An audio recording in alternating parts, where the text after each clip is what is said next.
Civilization or Barbarism, an Authentic Anthropology by Dr. Cheikh Anta Diop.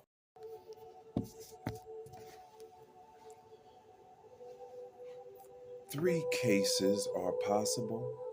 One, the concepts and images that carry the message are, according to the above, of a specific type, and a literal translation is therefore impossible in a language that does not participate in the same culture.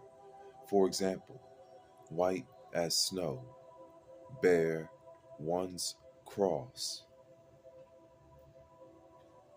2. Images and expressions are of a universal type in the sense that they are sufficiently detached from all geographic, and climatic coordinates so that the terms that designate them in one language can be translated without distortion into any other language, no matter what its climatic zone. For instance, great hardship, to burn one's boats, to be doubled up with laughter, to smell disaster. And 3, there is a third category made up of specific images that are susceptible to an adapted translation in the languages of different climatic zones. Thus, the French expression attendre sous l'homme, to wait until the cows come home, can be compared to its equivalent in Wolof, a Sinhalese language, with the following adapted translation: Neg si ron dahai ji, which literally means to wait until the tamarind tree grows, but which retains practically all the flavor of the original French expression. Thus, it can be shown in passing that the systematic translation of the expressions under 2 and 3 above into the African languages would be one way to enrich these without their losing their own genius. Besides, the reverse is possible, meaning that there can be introduced into European languages or others the types of expressions under 2 and 3 from the African languages.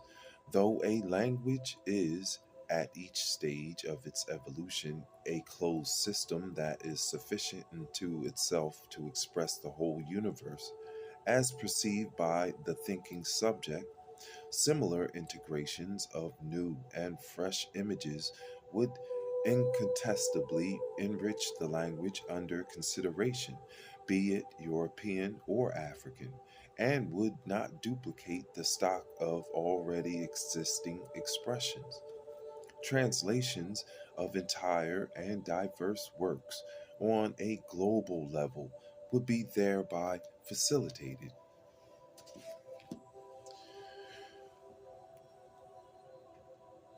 The European linguistic consciousness, for or the foreign one in general, would more easily accept these perfectly intelligible and delectable expressions encountered in the translations of many works than the neologisms that are nothing but sounds that absorb the meaning of the sentence because they cannot evoke any precise image in the mind of the reader.